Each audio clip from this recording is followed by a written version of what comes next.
ನಿನ್ನೆ ಮಾಜಿ ಪ್ರಧಾನಿ ಪಂಡಿತ್ ಜವಾಹರ್ಲಾಲ್ ನೆಹರು ಅವರ ಪುಣ್ಯಸ್ಮರಣೆಯ ಕಾರ್ಯಕ್ರಮ ವಿಧಾನಸೌಧದಲ್ಲಿತ್ತು. ಮುಖ್ಯಮಂತ್ರಿ ಸಿದ್ದರಾಮಯ್ಯನವರು ಬಂದಿದ್ದರು. ಆ ನಂತರ ಮಾತನಾಡಿದರು ಮಾಧ್ಯಮದವರ ಜೊತೆ. ಜವಾಹರ್ಲಾಲ್ ನೆಹರು ಅವರ ಗುಣಗಾನ ಮಾಡಿದ್ರು. ಅದೆಲ್ಲ ಆದಮೇಲೆ ಮಾಧ್ಯಮದವರು ಪ್ರಶ್ನೆ ಕೇಳಿದ್ರು, ರಾಜೀನಾಮೆ ಕೊಡ್ತೀರಂತ ಹೌದಾ, ನಾಯಕತ್ವ ಬದಲಾವಣೆ ಅಂತೆ ಹೌದಾ ಅಂತ. ಸಿದ್ದರಾಮಯ್ಯನವರು ನಾಳೆ ಹೇಳ್ತೀನಿ ಅಂದರು. ಖಚಿತ ಆಗಿತ್ತು, ಅದು ಖಚಿತ ಆಗಿತ್ತು. ಮೊದಲಿಗೆ ಅಧಿಕೃತವಾಗಿ ಹೇಳೋದು ತಮ್ಮ ಕ್ಯಾಬಿನೆಟ್ಗೆ. ಇವತ್ತು ಕ್ಯಾಬಿನೆಟ್ ಕೊಲೀಗ್ಸ್ ಎಲ್ಲರನ್ನು ಸಿದ್ದರಾಮಯ್ಯನವರು ಮನೆಗೆ ಬ್ರೇಕ್ಫಾಸ್ಟಿಗೆ ಕರೆದಿದ್ರು ಕಾವೇರಿಯಲ್ಲಿ. ಡಿ.ಕೆ. ಶಿವಕುಮಾರ್ ಅವರು ಬಂದರು, ಕ್ಯಾಬಿನೆಟ್ ಕೊಲೀಗ್. ಮೊದಲಿಗೆ ಹೋಗಿ ಸಿದ್ದರಾಮಯ್ಯನವ್ರನ್ನ ಭೇಟಿಯಾದರು. ಆ ಫೋಟೋಗಳು ವಿಡಿಯೋಗಳು ಬಂದವು. ಇವತ್ತಿನ ಕರ್ನಾಟಕದ ಮಟ್ಟಿಗಂತೂ most viral photos and videos. ಸಿದ್ದರಾಮಯ್ಯನವರ ಕಾಲು ಮುಟ್ಟಿ ನಮಸ್ಕರಿಸಿ ಆಶೀರ್ವಾದ ತಗೊಂಡು ಆಲಿಂಗನ ಮಾಡಿಕೊಂಡ್ರು. ಡಿ.ಕೆ. ಶಿವಕುಮಾರ ಮುಖದ ಮೇಲೆ ಆ ಭಾವುಕತೆ ಕಾಣಿಸ್ತಾ ಇತ್ತು. ಅದಾದ ಮೇಲೆ ಬ್ರೇಕ್ಫಾಸ್ಟ್. ಸಿದ್ದರಾಮಯ್ಯನವರ ಬಲಗಡೆ ಡಿ.ಕೆ. ಶಿವಕುಮಾರ್ ಕೂತ್ಕೊಂಡಿದ್ರು. ಅಲ್ಲಿ ಮುಖ್ಯಮಂತ್ರಿಗಳ ಘೋಷಣೆ ಮಾಡಿದ್ರು, ನಾನೀಗ ರಾಜೀನಾಮೆ ಕೊಡ್ತೀನಿ. ಮುಖ್ಯಮಂತ್ರಿಯಾಗಿ ಡಿ.ಕೆ. ಶಿವಕುಮಾರ್ ಬರ್ತಾರೆ. ನನಗೆ ಸಹಕಾರ ಕೊಟ್ಟ ರೀತಿಯಲ್ಲೇ ಅವರಿಗೂ ಸಹಕಾರ ಕೊಟ್ಕೊಂಡು ಹೋಗಿ ಅಂತ ಹೇಳಿದ್ರು. ಅಲ್ಲಿಗೆ ಅಧಿಕೃತವಾಗಿ ಮೊಟ್ಟ ಮೊದಲ ಸಲ ಅಂದರೆ ಮಾಧ್ಯಮಗಳಿಗೂ ತಲುಪುವಂತೆ ಸಿದ್ದರಾಮಯ್ಯನವರು ರಾಜೀನಾಮೆಯ ಮಾತು ಹೇಳ್ದಂಗೆ. ಆ್ಯಕ್ಚುಲಿ ಮೊನ್ನೆನೇ AICCಯಿಂದ ಏನು ಮೀಟಿಂಗ್ ಮುಗಿಸ್ಕೊಂಡು ಹೋದ್ರಲ್ಲ KJ ಜಾರ್ಜ್ ಅವರ ಮನೆಗೆ ದೆಹಲಿಯಲ್ಲಿ, ಅಲ್ಲೇ ಹೇಳಿಬಿಟ್ಟಿದ್ರು ಅವರು, ನಾ ರಾಜೀನಾಮೆ ಕೊಟ್ಟು ಬಿಡ್ತೀನಿ ಅಂತ. ಇಲ್ಲಿ ಹೇಳಿದ್ದು ನೇರವಾಗಿ ಮಾಧ್ಯಮದ ಕಿವಿಗೆ ಬಿತ್ತು. ಅದಾದ ನಂತರ ಡಿ.ಕೆ. ಶಿವಕುಮಾರ್ ಅವರು ಕೂಡ ಈ ಸರ್ಕಾರ ಅಸ್ತಿತ್ವಕ್ಕೆ ಬಂದ ಸಂದರ್ಭದಲ್ಲೇ 2.5 ವರ್ಷದ ಅಧಿಕಾರ ಹಂಚಿಕೆ ಮಾತಾಗಿತ್ತು. ಆ ಮಾತಿನ ಪ್ರಕಾರ ಅಧಿಕಾರ ಹಂಚಿಕೆ ಆಗ್ತಾ ಇದೆ, ನಿಮ್ಮೆಲ್ಲರ ಸಹಕಾರವು ನನಗೆ ಬೇಕು ಅಂತ ಹೇಳಿದ್ರು. ಮಧ್ಯಾಹ್ನ ಖಾಸಗಿ ಕಾರ್ನಲ್ಲಿ ಮುಖ್ಯಮಂತ್ರಿಗಳು ಲೋಕಭವನಕ್ಕೆ ಹೋದರು. ಇನ್ನೊಂದು ಇಂಟ್ರೆಸ್ಟಿಂಗು, ನೆನ್ನೆ ರಾತ್ರಿ ಏಕಾಏಕಿ ಸುದ್ದಿ ಬಂದ್ಬಿಡ್ತು. ರಾಜ್ಯಪಾಲ ಥಾವರ್ ಚಂದ್ ಗೆಹ್ಲೋಟ್ ಅವರು ತಮ್ಮ ಅಷ್ಟು ಕಾನ್ವಾಯ್ಗಳನ್ನು ಬಿಟ್ಟು, ಪ್ರೋಟೋಕಾಲನ್ನು ಬಿಟ್ಟು ಖಾಸಗಿ ಕಾರ್ನಲ್ಲಿ ಏರ್ಪೋರ್ಟಿಗೆ ಹೋಗ್ಬಿಟ್ರು ಅಂತ ನಾವೇನೋ ಹತ್ತಪ್ಪ ಗದ್ದಲಾಯಿತು ಅಂದ್ಕೊಂಡ್ವಿ. ಖಾಸಗಿ ಕಾರ್ನಲ್ಲಿ ಯಾಕೆ ಹೋದರು? ತುಂಬ ಕನ್ಫರ್ಮ್ ನ್ಯೂಸ್ ಬಂತು. ನೋಡಿದ್ರೆ ನಾರ್ಮಲ್ ಒಂದು ಕಮರ್ಷಿಯಲ್ ಫ್ಲೈಟ್ ತಗೊಂಡು ಅವರು ಮುಂಬೈಗೆ ಹೋಗಿದ್ದಾರೆ ಅಂದರು. ಕಮರ್ಷಿಯಲ್ ಫ್ಲೈಟ್ನಲ್ಲಿ ಮುಂಬೈಗೆ, ಅದು ಖಾಸಗಿ ಕಾರ್ನಲ್ಲಿ ಏರ್ಪೋರ್ಟ್ ತನಕ ಹೋಗಿ ಅಂಥದ್ದೇನಾಯಿತು? ಮುಂಬೈಗೆ ಯಾಕೆ ಹೋದರು? ಇದರಲ್ಲಿ ಬೇರೆ ಏನಾದರೂ ಗೇಮ್ ಪ್ಲ್ಯಾನ್ ಇದೆಯಾ? ಸಹಜವಾಗಿ ಬರೋ ಪ್ರಶ್ನೆ ಅದು. ಗೇಮ್ ಪ್ಲ್ಯಾನ್ ಇರುವ ಸಾಧ್ಯತೆ ಯಾವಾಗ ಅಂದರೆ, ಈ ತಮಿಳುನಾಡಿನಲ್ಲಿ ವಿಜಯ್ ಬಂದು ನನಗೆ ಸರ್ಕಾರ ರಚಿಸುವ ಹಕ್ಕು ಮಂಡನೆ ಮಾಡೋದಕ್ಕೆ ಬರ್ತಾ ಇದ್ದೀನಿ ಅನ್ನುವ ಸಂದರ್ಭದಲ್ಲಿ ರಾಜ್ಯಪಾಲರು ಎಲ್ಲೋ ಹೋದರೆ ಗೇಮ್ ಪ್ಲ್ಯಾನ್ ಅದು. ಸಿದ್ದರಾಮಯ್ಯನವರು ರಾಜೀನಾಮೆ ಕೊಡೋದಕ್ಕೆ ಬರ್ತಿದ್ದೀನಿ ಅನ್ನುವಾಗ ಯಾಕೆ ರಾಜ್ಯಪಾಲರು ಹೋಗ್ತಾರೆ ಅಂತ. ಆಮೇಲೆ ನಮ್ಮ ಎಲ್ಲ ಸೋರ್ಸ್ಗಳನ್ನು ಚೆಕ್ ಮಾಡಿಕೊಂಡ್ವಿ. ಅವರ ಪತ್ನಿಗೆ ಆರಾಮಿಲ್ಲ, ಇಂದೋರ್ ಪಕ್ಕದಲ್ಲಿ ಒಂದು ಕಡೆ ಅಡ್ಮಿಟ್ ಇದ್ದಾರೆ ಅವರು. ಅದಕ್ಕೆ ಅವಸರವಾಗಿ ಹೋದರು. ರಾತ್ರಿ ಅರ್ಜೆಂಟಾಗಿ ಅವರಿಗೆ ಕರೆ ಬಂದಿತ್ತು. ಇಮಿಡಿಯೇಟಾಗಿ ಯಾವ ಫ್ಲೈಟ್ ಅವೈಲಬಲ್ ಇದೆ ಅಂತ ನೋಡಿದ್ರೆ ಮುಂಬೈಯಿಂದ ಇಂದೋರ್ನ ಫ್ಲೈಟ್ ಇತ್ತು, ಅವ್ರು ಹೋಗ್ಬಿಟ್ರು ಅಂತ. ಇವತ್ತು ರಾಜ್ಯಪಾಲರು ಲೋಕಭವನದಲ್ಲಿ ಇರಲಿಲ್ಲ. ಮಧ್ಯಾಹ್ನ 2:30 ಅಷ್ಟೊತ್ತಿಗೆ ಸಿದ್ದರಾಮಯ್ಯನವರು ಖಾಸಗಿ ಕಾರ್ನಲ್ಲಿ, ನಮ್ಮ ಭೈರತಿ ಸುರೇಶ್ ಅವರ Range Rover, black colour Range Rover, Bhairathi Suresh ಓಡಿಸ್ತಾ ಇದ್ದರು ಕಾರನ್ನು. ಹಿಂದ್ಗಡೆ ಸೀಟ್ನಲ್ಲಿ ಡಿ.ಕೆ. ಶಿವಕುಮಾರ್ ಇದ್ದರು, ಕಾಣಿಸ್ತಾರೆ ನೋಡಿ ಅಲ್ಲಿ. ಲೋಕಭವನಕ್ಕೆ ಬಂದರು. ರಾಜ್ಯಪಾಲರಿರಲಿಲ್ಲ. ಲೋಕಭವನದ ಸೆಕ್ರೆಟರಿ ಪ್ರಭುಶಂಕರ್ ಅವರಿದ್ದರು. ಪ್ರಭುಶಂಕರ್ ಅವರಿಗೆ ರಾಜೀನಾಮೆ ಪತ್ರವನ್ನು ಹಸ್ತಾಂತರಿಸಿದರು. ಅನೇಕ ಹಿರಿಯ ಸಚಿವರುಗಳ ಸಮ್ಮುಖದಲ್ಲಿ.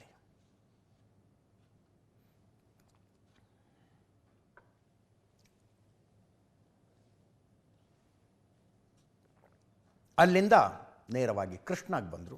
ಮುಖ್ಯಮಂತ್ರಿಗಳ ಗೃಹ ಕಚೇರಿ, ಅಲ್ಲೊಂದು ಪತ್ರಿಕಾಗೋಷ್ಠಿ ಮಾಡಿದ್ರು. ಅದು ಒಂಥರ ವಿದಾಯದ ಭಾಷಣ. ರಾಜೀನಾಮೆ ಕೊಟ್ಟಿದ್ದೇನೆ ಅನ್ನುವುದನ್ನು ಮಾಧ್ಯಮಗಳ ಮೂಲಕ ಪಬ್ಲಿಕ್ ಕನ್ಸಂಪ್ಷನ್ಗೆ ಘೋಷಿಸಿದ್ರಿಂದ ಹಿಡಿದು ಆಡಳಿತದ ತತ್ವ ಏನು, ಸಿದ್ಧಾಂತ ಏನು, ಯಾರು ತೋರಿಸಿದ ಮಾರ್ಗದಲ್ಲಿ ನಾನು ಆಡಳಿತ ನಡೆಸ್ಕೊಂಡು ಹೋದೆ. ವಿಪಕ್ಷಗಳ ಆರೋಪ ಮಾಡ್ತವೆ, ಸಿದ್ದರಾಮಯ್ಯನವರು ಸಾಲ ಮಾಡಿಬಿಟ್ರು, ಡೆಫಿಸಿಟ್ ಬಜೆಟ್ ಕೊಟ್ಟರು, ಆರ್ಥಿಕತೆ ಹಳ್ಳ ಇಡಿಸಿದ್ರು ಅಂತ. ಅದಕ್ಕೇನು ಕಾರಣ ಎಲ್ಲವನ್ನೂ ಎಕ್ಸ್ಪ್ಲೇನ್ ಮಾಡಿದ್ರು. ಕೇಳಿಸ್ಕೊಳ್ಳಿ, ಪ್ರಮುಖ ಅಂಶಗಳನ್ನಷ್ಟೇ ತೋರಿಸ್ತಾ ಇದ್ದೀವಿ, ಕೇಳಿಸ್ಕೊಳ್ಳಿ. ನಾನು ಮುಖ್ಯಮಂತ್ರಿ ಸ್ಥಾನಕ್ಕೆ ರಾಜ್ಯಪಾಲರ ಭವನದಲ್ಲಿ ರಾಜೀನಾಮೆಯನ್ನು ಸಲ್ಲಿಸಿದ್ದೇನೆ. ರಾಜೀನಾಮೆ ಪತ್ರವನ್ನು ಅವರ ಕಚೇರಿ, ಅವರ ಕಾರ್ಯದರ್ಶಿ ಅವರ ಬಳಿ ಕೊಟ್ಟಿದ್ದೇನೆ. ಹೈಕಮಾಂಡ್ನವರು ಯಾವಾಗ ಸೂಚಿಸ್ತಾರೆ ಆವಾಗ ರಾಜೀನಾಮೆಯನ್ನು ಕೊಡುತ್ತೇನೆ ಅಂತ ಹೇಳಿದ್ದೆ. ಅದರ ಪ್ರಕಾರ ಮೊನ್ನೆ ಹೈಕಮಾಂಡ್ನವರು ರಾಜೀನಾಮೆ ಕೊಡಿ ಅಂತ ಹೇಳಿದ ಮೇಲೆ ಹಾಗಾಗಿ ಇವತ್ತು ರಾಜೀನಾಮೆಯನ್ನು ಸಲ್ಲಿಸ್ತಾ ಇದ್ದೇನೆ. ಹಳ್ಳಿಗಾಡಿನಿಂದ ಬಂದಂಥವನು ನಾನು ಮುಂದೊಂದು ದಿನ ಶಾಸಕನಾಗ್ತೇನೆ, ಮಂತ್ರಿ ಆಗ್ತೇನೆ, ಮುಖ್ಯಮಂತ್ರಿ ಆಗ್ತೇನೆ, ವಿರೋಧ ಪಕ್ಷದ ನಾಯಕನಾಗ್ತೇನೆ ಅಂತಕ್ಕಂಥ ಕನಸು ಕಂಡಿರಲಿಲ್ಲ. ನಾನು ರಾಜಕಾರಣಕ್ಕೆ ಬಂದದ್ದು ಆಕಸ್ಮಿಕ. ಕನ್ನಡ ನಾಡಿನ ಕರ್ನಾಟಕದ 7 ಕೋಟಿ ಜನಸಂಖ್ಯೆ ಸೇವೆ ಮಾಡ್ತಕ್ಕಂಥ ಅವಕಾಶ ನನಗೆ ಸಿಕ್ಕಿತ್ತು. 2 ಬಾರಿ ಮುಖ್ಯಮಂತ್ರಿ ಆಗ್ತಕ್ಕಂಥ ಅವಕಾಶ ಸಿಕ್ಕಿತ್ತು. 2 ಬಾರಿ ವಿರೋಧ ಪಕ್ಷದ ನಾಯಕನಾಗ್ತಕ್ಕಂಥ ಅವಕಾಶ ಸಿಕ್ಕಿತ್ತು. ಈ ಅವಕಾಶವನ್ನು ಒದಗಿಸ್ಕೊಟ್ಟಂತ ಸೋನಿಯಾ ಗಾಂಧಿಯವರಿಗೆ, ರಾಹುಲ್ ಗಾಂಧಿಯವರಿಗೆ, ನಮ್ಮ ಅಧ್ಯಕ್ಷರಾದಂಥ ಮಲ್ಲಿಕಾರ್ಜುನ ಖರ್ಗೆ ಅವರಿಗೆ ಈ ಸಂದರ್ಭದಲ್ಲಿ ಅಪಾರವಾದಂಥ ಧನ್ಯವಾದಗಳನ್ನು ಅವ್ರಿಗೆ ತಿಳಿಸ್ತಕ್ಕಂಥ ಕೆಲಸವನ್ನು ಮಾಡ್ತೇನೆ. ನಾವು ಏನು ಮ್ಯಾನಿಫೆಸ್ಟೋನಲ್ಲಿ ಹೇಳಿದ್ದೋ ಆ ಮ್ಯಾನಿಫೆಸ್ಟೋನಲ್ಲಿ ಹೇಳಿರ್ತಕ್ಕಂಥ ಭರವಸೆಗಳು ಅವುಗಳನ್ನು ಜಾರಿ ಮಾಡ್ತಕ್ಕಂಥ ಪ್ರಾಮಾಣಿಕ ಪ್ರಯತ್ನವನ್ನು ಮಾಡಿದ್ದೇವೆ. 550ಕ್ಕೂ ಹೆಚ್ಚು ಭರವಸೆಗಳನ್ನು ಕೊಟ್ಟಿದ್ದು, ಅವುಗಳಲ್ಲಿ ಇಲ್ಲಿವರೆಗೆ ಸುಮಾರು 300 ಭರವಸೆಗಳನ್ನು ಈಡೇರಿಸಿದ್ದೀವಿ. ಈ 5 ಗ್ಯಾರಂಟಿ ಯೋಜನೆಗಳನ್ನು ಕೂಡ ಮೊದಲನೇ ವರ್ಷವೇ ಈಡೇರಿಸಿದ್ದೀವಿ. ನಾನು ಯಾಕೆ ಇವನ್ನೆಲ್ಲ ಪ್ರಸ್ತಾಪ ಮಾಡ್ತಾ ಇದ್ದೀನಿ ಅಂತಂದ್ರೆ, ನಾವು ಜನತೆಗೆ ಕೊಟ್ಟಂತ ಭರವಸೆಗಳನ್ನ, ಕೊಟ್ಟಂತ ವಚನವನ್ನ ಈಡೇರಿಸ್ತಕ್ಕಂಥ ಪ್ರಾಮಾಣಿಕ ಪ್ರಯತ್ನವನ್ನು ಮಾಡಿದ್ದೇವೆ. ಮಾತಿಗೆ ತಪ್ಪಿಸ್ಕೊಳ್ತಕ್ಕಂಥ ಕೆಲಸವನ್ನ ಮಾಡಿಲ್ಲ. ಮುಖ್ಯಮಂತ್ರಿಯಾಗಿ, ಹಣಕಾಸಿನ ಮಂತ್ರಿಯಾಗಿ ಈ ರಾಜ್ಯದ ಮೇಲೆ ಸಾಲ ಮಾಡಿಬಿಟ್ಟಿದ್ದಾರೆ ಅಂತ ಹೇಳಿ ಆರೋಪಗಳನ್ನು ಮಾಡ್ತಾರೆ. ಇದು ಸುಳ್ಳು ಆರೋಪ, ರಾಜಕಾರಣಕ್ಕೋಸ್ಕರ ಮಾಡ್ತಕ್ಕಂಥ ಆರೋಪ. 15ನೇ ಹಣಕಾಸಿನ ಆಯೋಗ ನಮಗೆ ಕೊಡಬೇಕಾಗಿದ್ದಂತ ಹಣವನ್ನು ಕೊಡಲಿಲ್ಲ. ಬೆಂಗಳೂರು ಸಿಟಿನಲ್ಲಿ ಕೆರೆಗಳ ಅಭಿವೃದ್ಧಿಗೆ 3,000 ಕೋಟಿ ರೆಕಮೆಂಡ್ ಮಾಡಿದ್ರು. ಪೆರಿಫೆರಲ್ ರಿಂಗ್ ರೋಡ್ಗೆ 3,000 ಕೋಟಿ ರೆಕಮೆಂಡ್ ಮಾಡಿದ್ರು. ಅವೆರಡನ್ನೂ ಕೊಡಲಿಲ್ಲ. ಒಟ್ಟು 11,495 ಕೋಟಿ ಕೊಡಲಿಲ್ಲ. ಅದ್ರ ಜೊತೆಗೆ ಶ್ರೀಮತಿ ನಿರ್ಮಲಾ ಸೀತಾರಾಮನ್ ಬಜೆಟ್ನಲ್ಲಿ ಘೋಷಣೆ ಮಾಡಿದ್ದದು ಪರ್ಭದ್ರಾ ಪ್ರಾಜೆಕ್ಟ್ಗೆ 5,300 ಕೋಟಿ ಕೊಡ್ತೀನಿ. GST ಜಾರಿ ಬಂದದ್ರಿಂದ ನಮಗೆ ಪರಿಹಾರ ಕೊಡ್ತಾ ಇದ್ರು, ಪರಿಹಾರನ ನಿಲ್ಲಿಸ್ಬಿಟ್ರು. ಆಮೇಲೆ ನರೇಗಾ ಸ್ಟಾಪ್ ಮಾಡಿಬಿಟ್ರು. ವರ್ಷದ್ದು ಹಣನೂ ಕೂಡ ಕೊಡಲಿಲ್ಲ. ಸೊ ಹಿಂಗಾಗಿ ನಮ್ಮ ಬಜೆಟ್ ರೆವಿನ್ಯೂ ಡಿಫಿಸಿಟ್ ಆಗಲಿಕ್ಕೆ ಕಾರಣ ಆಯ್ತು. ಈಗ ಹೈಕಮಾಂಡ್ ಅವರು ನನಗೆ ರಾಜ್ಯಸಭಾಕ್ಕೆ ಹೋಗಿ ಅಂತ ಹೇಳಿದ್ರು. ರಾಜ್ಯಸಭಾಕ್ಕೆ ಹೋಗಿ ಅಂತ ಹೇಳಿದ್ರು. ನಾನು ಬಹಳ ವಿನಮ್ರವಾಗಿ ಆಗಲ್ಲ ಅಂತ ಹೇಳಿದೆ. ನಾನು ರಾಷ್ಟ್ರ ರಾಜಕಾರಣದಲ್ಲಿ ನನಗೆ ಆಸಕ್ತಿ ಇಲ್ಲ, ರಾಜ್ಯ ರಾಜಕಾರಣದಲ್ಲೇ ಇರ್ತೀನಿ ಅಂತ ಹೇಳಿದ್ದೀನಿ. ನನಗೆ ಇನ್ನ ಜನ ಆಯ್ಕೆ ಮಾಡಿರೋದು ನನಗೆ 5 ವರ್ಷಕ್ಕೆ ಇನ್ನ 2 ವರ್ಷ ಇದೆ. ಅಲ್ಲಿವರೆಗೆ ಕರ್ನಾಟಕದ ಜನಗಳ ಪರವಾಗಿ ಮತ್ತು ನಮ್ಮ ಕ್ಷೇತ್ರದ ಜನಗಳ ಪರವಾಗಿ ನಾನು ಈಗಾಗಲೇ ಹೇಳಿದ್ದೀನಿ, I will continue in active politics. ನಾನು ಕೋಮು ಶಕ್ತಿಗಳ ವಿರುದ್ಧ ಹೋರಾಟ ಮಾಡ್ತೀನಿ ಅಂತ ಹೇಳಿದ್ದೀನಿ. ರಾಜಕೀಯ ಪಾತ್ರ ಅಂದ್ರೆ ಮುಂದಿನ ಮುಖ್ಯಮಂತ್ರಿ legislative party takes a decision, High Command takes a decision, he will be the chief minister. Whatever legislative party takes a decision, Congress legislative party takes a decision, and High Command takes a decision, he will be the chief minister of the state. ಇದು ಸಿದ್ದರಾಮಯ್ಯನವರ ಪತ್ರಿಕಾಗೋಷ್ಠಿಯ highlight. ಇಲ್ಲಿಗೆ ನೋಡಿ, ಇನ್ನು ಮುಖ್ಯಮಂತ್ರಿ ಸಿದ್ದರಾಮಯ್ಯನವರೇ ಅವರು ಈಗಷ್ಟೇ ಸುದ್ದಿ ಬಂತು, ನಿನ್ನೆ ರಾತ್ರಿ ಇಂದೋರ್ಗೆ ಹೋಗಿದ್ದ ರಾಜ್ಯಪಾಲ ಥಾವರ್ ಚಂದ್ ಗೆಹ್ಲೋಟ್ ಅವರು ಈಗ ವಾಪಸ್ ಬಂದಿದ್ದಾರೆ. ಈಗ ಲೋಕಭವನಕ್ಕೆ ಬಂದು ಸಿದ್ದರಾಮಯ್ಯನವರು ಕೊಟ್ಟಿರುವ ರಾಜೀನಾಮೆ ಪತ್ರವನ್ನು ಅವರು ಅಂಗೀಕರಿಸ್ತಾರೆ. ಆ ನಂತರ ಅಂಗೀಕಾರದ ಪ್ರಕ್ರಿಯೆಯಾದ ನಂತರ ಸಿದ್ದರಾಮಯ್ಯನವರು ಹಂಗಾಮಿ ಮುಖ್ಯಮಂತ್ರಿ, ಕೇರ್ ಟೇಕರ್ ಚೀಫ್ ಮಿನಿಸ್ಟರ್, ಹೊಸ ಮುಖ್ಯಮಂತ್ರಿ ಆಯ್ಕೆಯಾಗುವ ತನಕ ಎಂಥದ್ದೊಂದು ಅಧ್ಯಾಯ ಮುಗಿತಲ್ಲ ರಾಜ್ಯ ರಾಜಕಾರಣದಲ್ಲಿ. 1978ರಲ್ಲಿ ಲೋಕದಳದಿಂದ ಮೈಸೂರು ತಾಲೂಕು ಬೋರ್ಡ್ ಮೆಂಬರ್ ಆಗುವ ಮೂಲಕ ಶುರುವಾದ ಜರ್ನಿ ಅವ್ರದ್ದು. ಸಿದ್ದರಾಮಯ್ಯನವರು MLA ಆದ ವರ್ಷವನ್ನೇ ರಾಜಕಾರಣದ ಆರಂಭ ಅಂತ ತಗೊಂಡ್ರೂ ಕೂಡ ನನಗೆ ವಯಸ್ಸಾದಷ್ಟು ಅವರಿಗೆ ರಾಜಕೀಯ ಅನುಭವ ಆಗಿದೆ. ನಾನು ಹುಟ್ಟಿದ ವರ್ಷ ಅವರು MLA 1983. ಆ ನಂತರದ ಅಷ್ಟೂ ಬೆಳವಣಿಗೆಗಳನ್ನು ನೋಡಿದ್ರೆ ಲೋಕದಳ, ಅಲ್ಲಿಂದ ಶಾಸಕರು, ಅಲ್ಲಿಂದ ರಾಮಕೃಷ್ಣ ಹೆಗಡೆ ಅವರ ಅವಧಿಯಲ್ಲಿ ಕನ್ನಡ ಕಾವಲು ಸಮಿತಿಯ ಅಧ್ಯಕ್ಷರಾದದ್ದು. ಆ ಬೆಳವಣಿಗೆ ನೋಡಿ ನೀವು ಹೆಂಗಿದೆ. ಲೋಕಸಭಾ ಕ್ಷೇತ್ರಕ್ಕೆ ಮೈಸೂರು ಲೋಕಸಭೆಗೆ ಸ್ಪರ್ಧಿಸಿ ಅವರು ಡೆಪಾಸಿಟ್ ಕಳ್ಕೊಂಡ್ರು, ಮತ್ತೆ MLA ಆಗಿ ಬಂದರು, ಮಿನಿಸ್ಟರ್ ಆದರು.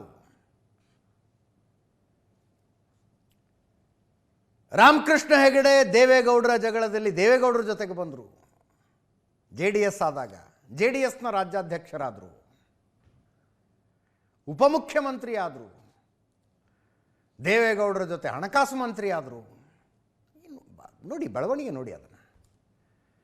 2005ರಲ್ಲಿ 2004ರಲ್ಲಿ ಧರ್ಮ್ ಸಿಂಗ್ ಮುಖ್ಯಮಂತ್ರಿ ಆದಾಗ JDSನ ಬೆಂಬಲದೊಂದಿಗೆ ತಾವು ಮುಖ್ಯಮಂತ್ರಿ ಆಗಬೇಕಾಗಿತ್ತು ಅನ್ನುವ ಅಸಮಾಧಾನ ಇತ್ತು ಅವರಿಗೆ. ಅಹಿಂದ ಸಂಘಟನೆ ಮಾಡೋದಕ್ಕೆ ಹೊರಟರು ದೇವೇಗೌಡರ ಮಾತು ಮೀರಿ. ದೇವೇಗೌಡರ ಪಕ್ಷದಿಂದ ಹೊರ ಹಾಕಿದ್ರು. ABPJD ಅಂತ ಒಂದು ಪಕ್ಷ ಕಟ್ಟಿದ್ರು. ಗೊತ್ತಾಯ್ತು ಅವ್ರಿಗೆ ಸ್ವಂತ ಪಕ್ಷ ಕಟ್ಟಿ ಈಗ ಅದು ಬಹಳ ಕಷ್ಟ ಇದೆ ಅಂತ.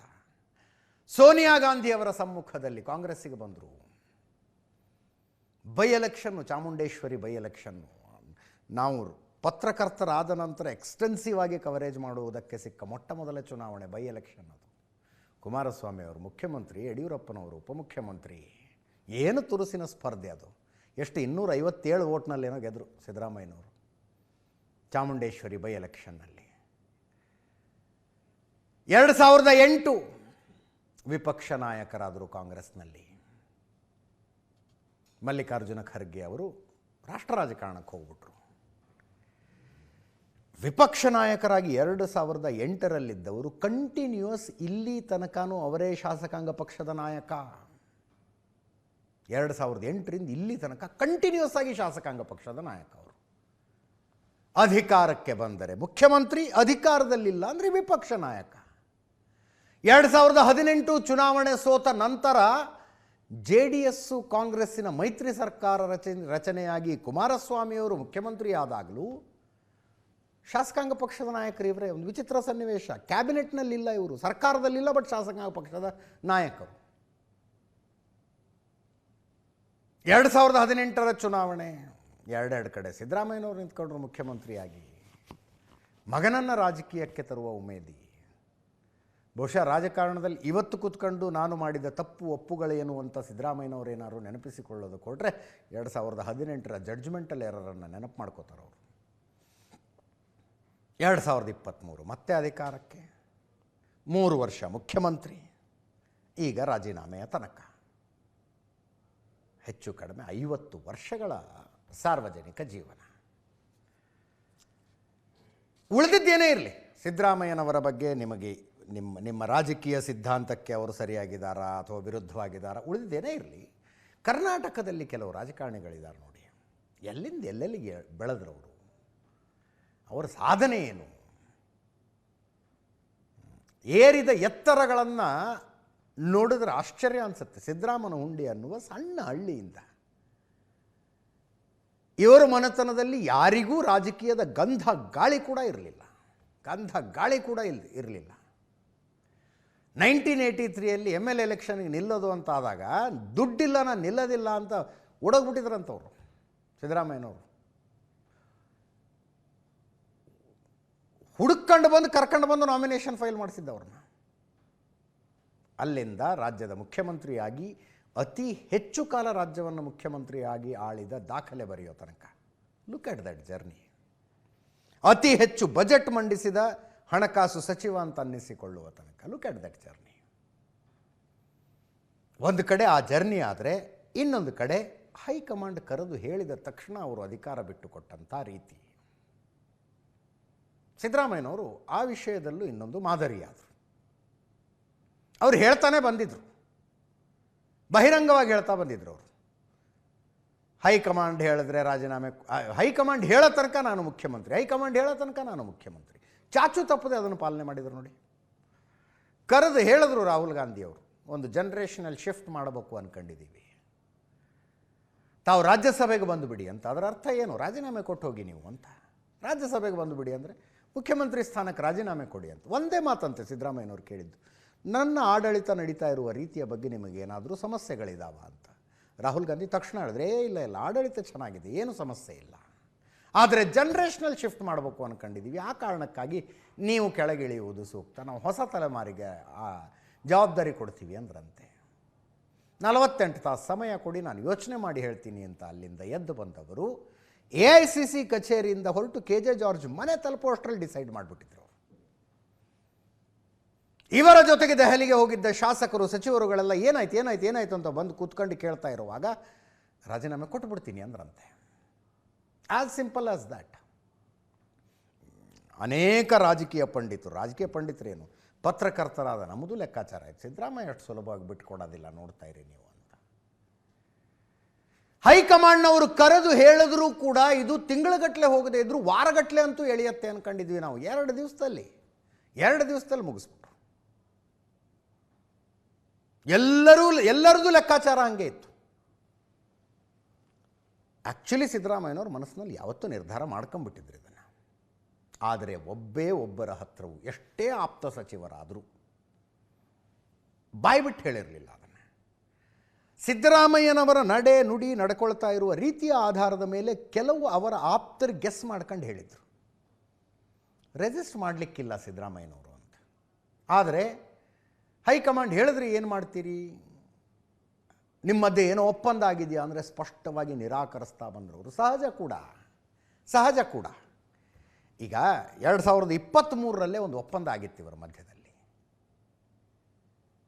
2023 ಮೇ 18ನೇ ತಾರೀಕು ದೆಹಲಿಯಲ್ಲಿ ಏನು ಮೀಟಿಂಗ್ ಆಯ್ತಲ್ಲ, ಆವಾಗಲೇ ಒಪ್ಪಂದ ಆಗಿಬಿಟ್ಟಿತ್ತು. 2.5 ವರ್ಷಕ್ಕೆ ಸಿದ್ದರಾಮಯ್ಯನವರು ಕೆಳಗಿಳಿದು DK ಶಿವಕುಮಾರ್ ಅವರು CM ಆಗೋದು ಅಂತ. ಹೌದು, ಒಪ್ಪಂದ ಆಗಿದೆ, 2.5 ವರ್ಷಕ್ಕೆ ನಾನು ಕೆಳಗಿಳಿತೀನಿ ಅಂತ ಸಿದ್ದರಾಮಯ್ಯನವರು ಮೊದಲೇ ಹೇಳಿಬಿಟ್ರೆ ಆಡಳಿತ ನಡೆಸೋಕ್ಕೆ ಆಗೋದಿಲ್ಲ ಆಡಳಿತ. ಕೊನೆಯ ಕ್ಷಣದ ತನಕನೂ ನಾನೇ ಮುಖ್ಯಮಂತ್ರಿ ಹೇಳ್ತಾನೇ ಬರಬೇಕು. ಹಂಗೆ ಹೇಳ್ತಾ ಬಂದ್ರಪ್ಪ. ಫೈನಲಿ ರಾಹುಲ್ ಗಾಂಧಿ ಕರೆದು ಹೇಳಿದಾಗ ಎಸ್ ಓಕೆ ರಾಜೀನಾಮೆ ಕೊಟ್ಟರು. DK ಶಿವಕುಮಾರ್ ಅವರು ಮುಖ್ಯಮಂತ್ರಿಗಳ ಮನೆಗೆ ಬಂದು ಅವರ ಆಶೀರ್ವಾದ ತಗೊಂಡು ಆಲಿಂಗನ ಮಾಡಿಕೊಂಡ ಫೋಟೋ ಮತ್ತು ವಿಡಿಯೋಗಳಿದ್ವಲ್ಲ, ಕರ್ನಾಟಕದಲ್ಲಿ ಇವತ್ತು ಮೋಸ್ಟ್ ವೈರಲ್ ಕಂಟೆಂಟ್ ಅದೇ. ನೀವು ಫೇಸ್ಬುಕ್ಕು, ಇನ್ಸ್ಟಾಗ್ರಾಮ್ ತಗದಲ್ಲೆಲ್ಲ ಅದೇ ಸಿಗದೆ ಇವತ್ತು, ಇದೇ ದೃಶ್ಯ. ರಣದೀಪ್ ಸಿಂಗ್ ಸುರ್ಜೇವಾಲಾ ಅವರು ಟ್ವೀಟ್ ಮಾಡಿದ್ರು ಇದನ್ನು, ನಾವು ಒಟ್ಟಾಗಿದ್ದೇವೆ ಕರ್ನಾಟಕಕ್ಕಾಗಿ, ಕರ್ನಾಟಕದ ಜನರಿಗಾಗಿ, ಕಾಂಗ್ರೆಸ್ಗಾಗಿ ಅಂತ. United we stand for Karnataka, for people, for Congress. Randeep Singh Surjewala ಅವರ ಟ್ವೀಟ್. ಕರ್ನಾಟಕ ಕಾಂಗ್ರೆಸ್ಸಿನ ಟ್ವೀಟನ್ನು ರೀಟ್ವೀಟ್ ಮಾಡಿದರು ನೋಡಿ. 2 ಆಲಿಂಗನಗಳು. ಸಂಜೆ ಕೂಡ ಇದನ್ನು ಪ್ರಸ್ತಾಪ ಮಾಡಿದೆ ನಾನು. 2022 ಸಿದ್ದರಾಮೋತ್ಸವ. ಬಸವರಾಜ ಬೊಮ್ಮಾಯಿ ಅವರು ಮುಖ್ಯಮಂತ್ರಿ, ಕರ್ನಾಟಕದಲ್ಲಿ BJP ಸರ್ಕಾರ ಇತ್ತು. ಸಿದ್ದರಾಮಯ್ಯನವರಿಗೆ 75 ವರ್ಷ ತುಂಬಿದ್ದೇ ನೆಪವಾಗಿಟ್ಟುಕೊಂಡು ದೊಡ್ಡದೊಂದು ಸಮಾವೇಶವನ್ನು ಚಿತ್ರದುರ್ಗದಲ್ಲಿ ಮಾಡಿದ್ರು. ದಾವಣಗೆರೆಯಲ್ಲಿ ಆವಾಗಲೇ ಜೋರು ಚರ್ಚೆ. 2023 ಎಲೆಕ್ಷನ್ನಲ್ಲಿ ಕಾಂಗ್ರೆಸ್ ಗೆದ್ದರೆ ಮುಖ್ಯಮಂತ್ರಿಯಾಗಿ ಸಿದ್ದರಾಮಯ್ಯನವರು, DK ಶಿವಕುಮಾರು. ಚರ್ಚೆ ಜೋರಾಗಿತ್ತು ಅವಾಗ. ಸಿದ್ದರಾಮಯ್ಯನವರೇ ಮುಖ್ಯಮಂತ್ರಿ ಅಂತ ಬಿಂಬಿಸುವುದಕ್ಕೆ ಅವರ ಬೆಂಬಲಿಗರು ಆಯೋಜನೆ ಮಾಡಿದ್ದ ಸಮಾವೇಶ ಸಿದ್ದರಾಮೋತ್ಸವ ಅಂತಲೇ ಪಾಪ್ಯುಲರ್ ಆಯಿತು. ಅದು ಆ ಕಾರ್ಯಕ್ರಮಕ್ಕೆ ರಾಹುಲ್ ಗಾಂಧಿ ಬಂದರು.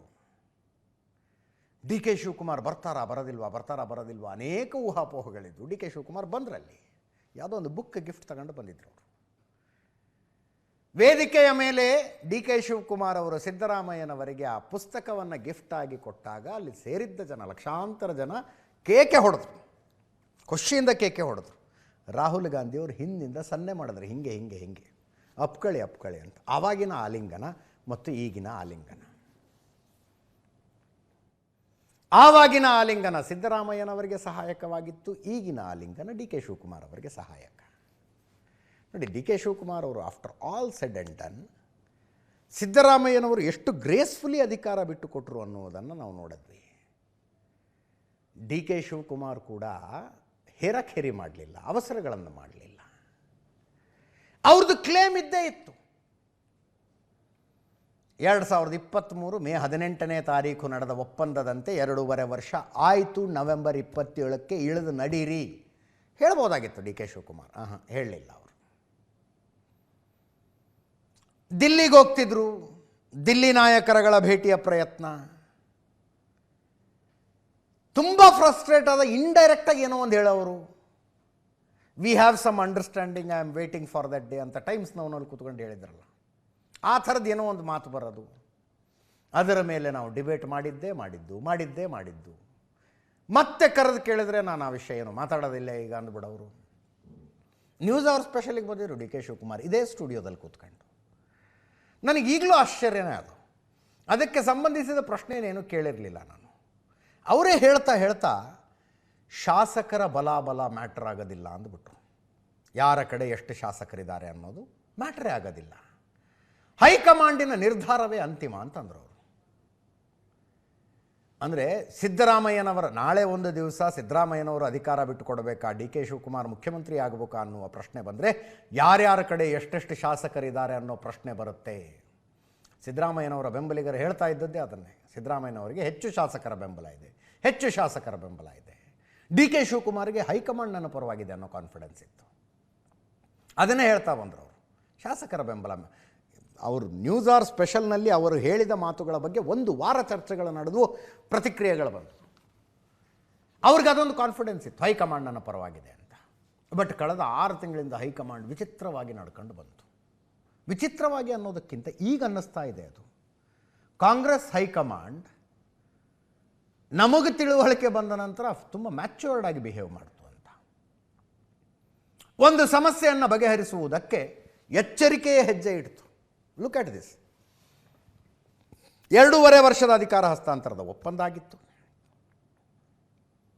ಅದನ್ನು ಸಿದ್ದರಾಮಯ್ಯನವರು ಬಹಿರಂಗವಾಗಿ ನಿರಾಕರಿಸ್ತಾ ಬಂದರು. ಒಪ್ಪಂದ ಆಗಿದೆ ಅಂತ ಬಹಿರಂಗವಾಗಿ ಕಡ್ಡಿ ಮುರಿದಂಗೆ ಹೇಳೋದಕ್ಕೆ ಡಿ ಕೆ ಶಿವಕುಮಾರ್ ಅವರು ತಯಾರಿರಲಿಲ್ಲ. ಬಟ್ ಒಳಗಿದ್ದವ್ರಿಗೆಲ್ಲ ಗೊತ್ತಿತ್ತು, ಅದು ಏನಿದೆ ಅನ್ನೋದು ಒಳಗಿದ್ದವ್ರಿಗೆ ಗೊತ್ತಿತ್ತು. ಅಧಿಕಾರ ಹಸ್ತಾಂತರದ ಅವಧಿ ಹತ್ರ ಬಂತು ಅನ್ನುವಾಗ ನವೆಂಬರ್ 27, 2.5 ವರ್ಷ ತುಂಬಿದ್ದು, ಹತ್ರ ಬಂತು ಅನ್ನೋ ತನಕದ behaviour high command D K Shivakumar ಪರವಾಗಿದೆ ಅಂತ ಅನ್ನಿಸ್ತಾ ಇತ್ತು. ಬೇರೆ ಸಂದರ್ಭದಲ್ಲಿ ಡಿ ಕೆ ಶಿವಕುಮಾರ್ ಅವರು ಬಯಸಿದ್ದು ಅಲ್ಲಿ ಆಗ್ತಾ ಇತ್ತು. ಸಿದ್ದರಾಮಯ್ಯನವರು ಏನೋ ಒಂದು ಪ್ರಯತ್ನ ಪಡೋದು, ಅಲ್ಲೋಗಿ ಡಿ ಕೆ ಶಿವಕುಮಾರ್ ಅದಕ್ಕೆ ಕೊಕ್ಕೆ ಹಾಕೋದು, ಹೀಗೆ ಇದೇ ಥರ ನಡ್ಕೊಂಡು ಬರ್ತಾ ಇದೆ ಅನ್ನಿಸ್ತಾ ಇತ್ತು. ಫಾರ್ ಎಕ್ಸಾಂಪಲ್, RCB ಕಾಲು ತುಳಿತ, ಸಿದ್ದರಾಮಯ್ಯನವರ ಆಪ್ತ ವಲಯದ ತಲೆದಂಡ ಆಯ್ತಲ್ಲಿ. ದಾವಣಗೆರೆ ದಕ್ಷಿಣ ಎಲೆಕ್ಷನ್ನು, ಸಿದ್ದರಾಮಯ್ಯನವರ ಆಪ್ತ ವಲಯದ ತಲೆದಂಡ. ಇಂಥ ಅನೇಕ ಇನ್ಸಿಡೆಂಟ್ಗಳನ್ನು ಹೇಳ್ಬೋದು. ಹೈಕಮಾಂಡ್ ಡಿ ಕೆ ಶಿವಕುಮಾರ್ ಪರವಾಗಿದೆ ಅಂತ ಅನ್ನಿಸ್ತಾ ಇತ್ತು. ಆದರೆ 2.5 ವರ್ಷದ ಅವಧಿ ಮುಗಿತಾ ಬಂದಂಗೆ ಡಿ ಕೆ ಶಿವಕುಮಾರ್ ಅವರು ದಿಲ್ಲಿಗೆ ಹೋಗಿ ರಾಹುಲ್ ಗಾಂಧಿ ಅವ್ರನ್ನ ಮೀಟ್ ಮಾಡಬೇಕು ಅಂದರೆ ಒಂದು ಅಪಾಯಿಂಟ್ಮೆಂಟೂ ಇಲ್ಲ, ಭೇಟಿನೇ ಆಗ್ತಿರಲಿಲ್ಲ ಇವರು. ರಾಹುಲ್ ಗಾಂಧಿ, ಪ್ರಿಯಾಂಕಾ ಗಾಂಧಿ ಇವರು ಹೋಗೋದು ರಣದೀಪ್ ಸಿಂಗ್ ಸುರ್ಜೇವಾಲಾ ಮೀಟ್ ಮಾಡ್ಕೊಂಡು ಬರೋದು. ಆವಾಗ ಹೈಕಮಾಂಡ್ ಅಧಿಕಾರ ಹಸ್ತಾಂತರದ ಮನಸ್ಥಿತಿಲಿ ಇಲ್ಲವೇ ಇಲ್ಲ, ನಾಯಕತ್ವ ಬದಲಾವಣೆ ಮನಸ್ಥಿತಿಲಿ ಇಲ್ಲವೇ ಇಲ್ಲ ಅನಿಸ್ತಿತ್ತು. ಹೈಕಮಾಂಡ್ನ ನಿರ್ಧಾರಗಳು ಸಿದ್ದರಾಮಯ್ಯನವ್ರ ವಿರುದ್ಧ ಇದ್ದಾಗಲೆಲ್ಲ ಡಿ ಕೆ ಶಿವಕುಮಾರ್ ನನಗೆ ಅಧಿಕಾರ ಸಿಕ್ಬಿಡುತ್ತೆ ಅನ್ಸೋದು. ಡಿ ಕೆ ಶಿವಕುಮಾರ್ ಅವರಿಗೆ ರಾಹುಲ್ ಗಾಂಧಿ ಅಪಾಯಿಂಟ್ಮೆಂಟ್ ಕೊಡದೇ ಇದ್ದಾಗಲೆಲ್ಲ ನಾನು ಅಧಿಕಾರದಿಂದ ತೆಗೆಯೋದಿಲ್ಲ ಅಂತ ಸಿದ್ದರಾಮಯ್ಯನವ್ರಿಗೆ ಅನ್ಸೋದು. ಹಿಂಗೆ ನಡೆಸ್ಕೊಂಡು ಬಂದರು. This is called a balancing act. ಅಂಥದ್ದೊಂದು ಬ್ಯಾಲೆನ್ಸಿಂಗ್ ಆ್ಯಕ್ಟ್ ಮಾಡಿಕೊಂಡು ಬಂದರು. ಸಿದ್ದರಾಮಯ್ಯನವರಿಗೆ ಮುಗಿತಲ್ಲ 2.5 ವರ್ಷ, ಇನ್ನು ಕೆಳಗಿಳೀರಿ ಅಂದುಬಿಟ್ಟಿದ್ರೆ ಈಗೂ ಹರ್ಟ್ ಆಗ್ತಿತ್ತು. ಏನು ದಿನ ಎಣಿಸ್ತಾ ಕೂತ್ಕೊಂಡಿದ್ರಾ ನೀವು ಅಂತ. ಅವ್ರಿಗೆ 6 ತಿಂಗಳು ಗ್ರೇಸ್ ಪೀರಿಯಡ್ ಕೊಟ್ಟರು. ನವೆಂಬರ್ನಲ್ಲಿ 2.5 ವರ್ಷ ತುಂಬಿದ್ದು, ಮೇ ಅಂತ್ಯದ ತನಕದ ಅವಧಿ ಕೊಟ್ಟರು. ಒನ್ ಫೈನ್ ಡೇ ಕರೆದು ನಾವು ನಾಯಕತ್ವ ಬದಲಾವಣೆ ಮಾಡ್ತೀವಿ, ತಾವು ಕೆಳಗಿಳಿಬೇಕಾಗತ್ತೆ ಅಂತ ಹೇಳಿದ್ರು. ಇಬ್ಬರಿಗೂ ಸಮಾಧಾನವಾಗುವ ರೀತಿಯಲ್ಲಿ ಕಾಂಗ್ರೆಸ್ ಹೈಕಮಾಂಡ್ ಇದನ್ನು ಹ್ಯಾಂಡಲ್ ಮಾಡ್ತು. ಇದು ಅನುಭವದಿಂದ ಬಂತು ಅಂತ ಅನಿಸುತ್ತೆ. ಅನುಭವದಿಂದ ಕರ್ನಾಟಕದ ಇತಿಹಾಸದಲ್ಲಿ ಅನೇಕ ಮುಖ್ಯಮಂತ್ರಿ ಬದಲಾವಣೆಗಳು, ನಾಯಕತ್ವ ಬದಲಾವಣೆಗಳನ್ನು ನಡೆದು ಹೋದವು. ಒಂದು ಇಷ್ಟು ಸ್ಮೂತಾಗಿ ಆಗಲಿಲ್ಲ. ನಾನು ಒಂದು ಪಕ್ಷದಲ್ಲೂ ಇಷ್ಟು ಸ್ಮೂತಾಗಿ ಆಗಿರಲ್ಲ. ನಾನು ಕಾಂಗ್ರೆಸ್ದು ಒಂದೇ ಹೇಳ್ತಾ ಇಲ್ಲ. ಎಷ್ಟು ನೋಡಿಲ್ಲ ರೀ, 2021 ನಾವು ರಿವರ್ಸಾಗಿ ಹೋಗೋದಾದರೆ ಯಡಿಯೂರಪ್ಪನವರು ಮುಖ್ಯಮಂತ್ರಿ ಆದರು, ಮುಖ್ಯಮಂತ್ರಿ ಆಗಿದ್ದರು. 2021ರಲ್ಲಿ ಕೆಳಗಿಳಿಸೋದು ಅಂತಾಯಿತು. ದಿಲ್ಲಿಗೆ ಕರೆಸ್ಕೊಂಡು ಹೇಳಿ ಕಳಿಸಿದ್ರು ಯಡಿಯೂರಪ್ಪನವರಿಗೆ. ಆ ನಂತರ ಇಲ್ಲಿ ಎಷ್ಟು ಮಠಾಧೀಶರುಗಳು, ಬೆಂಬಲಿಗರು, ಸಮಾವೇಶಗಳು, ಆಕ್ರೋಶಗಳು ಎಷ್ಟೆಲ್ಲ ನೋಡಿದ್ವಿ ನಾವು. ಅದಕ್ಕಿಂತ ಸದಾನಂದಗೌಡರು ಪ್ರಶಾಂತ್ ನಾಥ್ ಅದನ್ನು ಚೆನ್ನಾಗಿ ನೆನಪು ಮಾಡಿಕೊಡ್ತಾ ಇದ್ರು. ಸದಾನಂದಗೌಡರು ರಾಜೀನಾಮೆ ಕೊಡ್ತಾರೆ ಅಂದಾಗಲೂ ಕೂಡ ವಿರೋಧಗಳು, ಹಂಗಾಮಗಳು. ಅದಕ್ಕಿಂತ ಹಿಂದೆ ಯಡಿಯೂರಪ್ಪನವರು ರಾಜೀನಾಮೆ ಕೊಡೋ ಸಿಚುವೇಶನ್ ಬಂದಿತ್ತು 2011. ಅವಾಗಿಂದ ನೋಡಿಲ್ವೇ ನಾವು. ದಿಲ್ಲಿಗೆ ಕರೆಸಿ ನಿತಿನ್ ಗಡ್ಕರಿ ಅವರು ಹೇಳಿದ್ರು ರಾಜೀನಾಮೆ ಕೊಟ್ಟುಬಿಡ್ಬೇಕಾಗತ್ತೆ ನೀವು ಅಂತ. ಯಡಿಯೂರಪ್ಪನವ್ರು ಕೇಳಿದ್ರಂತೆ, ನಾನು ಕೆಳಗಿಳಿದ್ರೆ ಯಾರು ಮುಖ್ಯಮಂತ್ರಿ, ಅದನ್ನು ನಾವು ಆಮೇಲೆ ನಿರ್ಧರಿಸ್ತೀವಿ ಅಂತ. ಆಮೇಲೆ ನಿರ್ಧರಿಸ್ತೀರಿ ಅಂದರೆ ಅನಂತಕುಮಾರ್ನ ಮಾಡ್ತೀರಿ ಅಂತ ಗೊತ್ತು ನನಗೆ ಅಂತ ಯಡಿಯೂರಪ್ಪನವ್ರ ಮನಸ್ಸಿನಲ್ಲಿ. ಬೆಂಗಳೂರಿಗೆ ಬರಲಿಲ್ಲ ಅವರು, ಹುಬ್ಳಿಗೆ ತನಕ ಫ್ಲೈಟಲ್ಲಿ ಬಂದು ಹುಬ್ಳಿಯಿಂದ ವಿಜಯಪುರ ರಾಜ್ಯ ಪ್ರವಾಸಕ್ಕೆ ಹೋಗ್ಬಿಟ್ರು. ಹೆಣ್ಮಕ್ಳಿಗೆ ಹೈಸ್ಕೂಲ್ ಹುಡುಗಿರಿಗೆ ಸೈಕಲ್ ಕೊಡೋದಿದೆ ಕಾರ್ಯಕ್ರಮ ಅಂತ. 2-3 ದಿವಸ ಬೆಂಗಳೂರಿಗೆ ಬರಲಿಲ್ಲ ಅವರು. ಟೆನ್ಷನ್ ಆಗಿದ್ದು ಬಿ ಜೆ ಪಿ ಹೈಕಮಾಂಡ್ಗೆ, ಏನು ಮಾಡಕ್ಕೆ ಹೊರಟಿದ್ದಾರೆ ಇವರು ಅಂತ. ಹೀಗೆ ವೀರೇಂದ್ರ ಪಾಟೀಲರನ್ನು ಕೆಳಗಿಳಿಸಿದ್ದು. ಕಾಂಗ್ರೆಸ್ಸಿನ ಕತೆಗೆ ಬರೋದಾದರೆ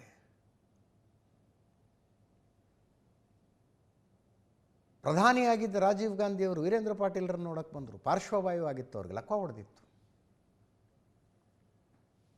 ಅವರನ್ನು ವೀರೇಂದ್ರ ಪಾಟೀಲರ ಅಳಿಯ ಒಳಗೆ ಬಿಡಲಿಲ್ಲ. ಅದಕ್ಕೆ ರಾಜೀವ್ ಗಾಂಧಿಯವರು ಸಿಟ್ಟಿಗೆದ್ದು ಈಗೇನು HAL ಏರ್ಪೋರ್ಟ್ ಅಂತ ಕರಿತೀವಲ್ಲ, ಅವಾಗ ಅದೇ ಇಂಟರ್ನ್ಯಾಷನಲ್ ಏರ್ಪೋರ್ಟ್ ಆಗಿತ್ತು. ಅಲ್ಲಿಗೆ ಹೋಗಿ ಅಲ್ಲಿ ನಿಂತಿದ್ದ ಪತ್ರಕರ್ತರನ್ನ ಕರೆದು Karnataka soon it will have a new chief minister ಅಂತ ಹೇಳಿ ಫ್ಲೈಟ್ ಹತ್ಬಿಟ್ರಂತೆ. ಹಂಗೆ ಬದಲಾವಣೆ ಆಗಿದ್ದು. ವೀರೇಂದ್ರ ಪಾಟೀಲ್ ಸಿಟ್ಟು ಬಂದುಬಿಟ್ಟಿತ್ತು ಅವಾಗ. ಹಾಗೆ ಕರ್ನಾಟಕದ ಇತಿಹಾಸದಲ್ಲಿ ನಡೆದ ಅಷ್ಟೂ ಪವರ್ ಟ್ರಾನ್ಸಿಷನ್ಗಳ ಬಡದಾಟನೇ.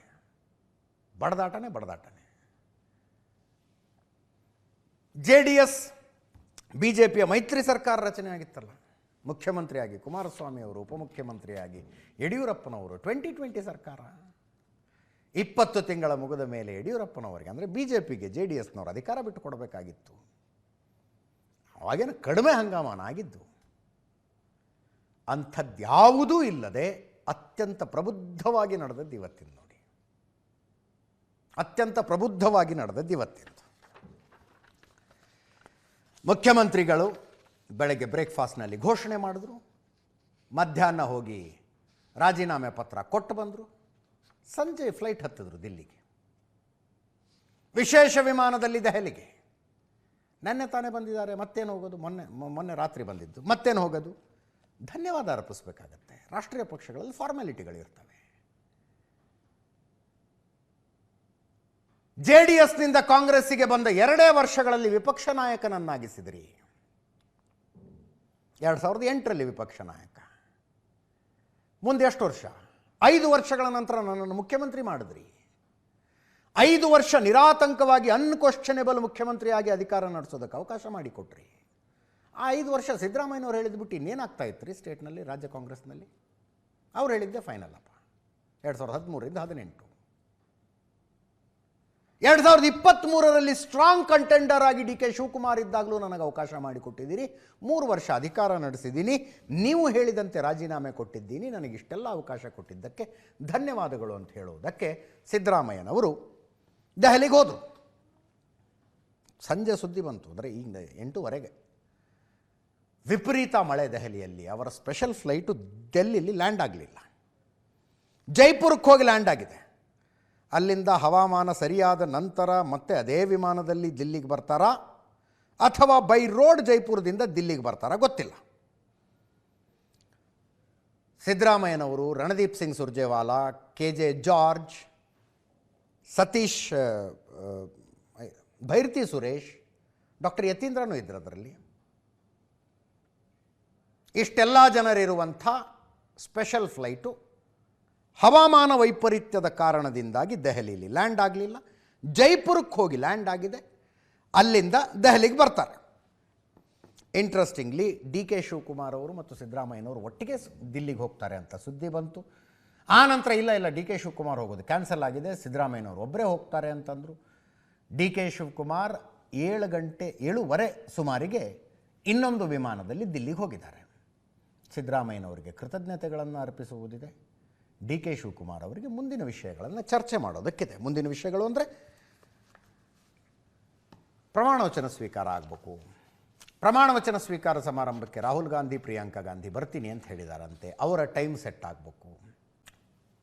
ಅದಕ್ಕಿಂತ ಅದರಷ್ಟೇ ಮುಖ್ಯವಾದದ್ದು, ಅದಕ್ಕಿಂತ ಅಲ್ಲ, ಸಚಿವ ಸಂಪುಟ ಕ್ಯಾಬಿನೆಟ್ ಆಗಬೇಕು. ಕ್ಯಾಬಿನೆಟ್ನಲ್ಲಿ ಯಾರಿರೋದು, ಯಾರಿರಬಾರ್ದು. DK ಶಿವಕುಮಾರ್ ಅವರಿಗೆ ಅಫ್ಕೋರ್ಸ್ ಯಾರು ಮುಖ್ಯಮಂತ್ರಿ ಆದರೂ ಅವರಿಗೆ ಉಪಮುಖ್ಯಮಂತ್ರಿಗಳಿರೋದು ಇಷ್ಟ ಆಗೋದಿಲ್ಲ.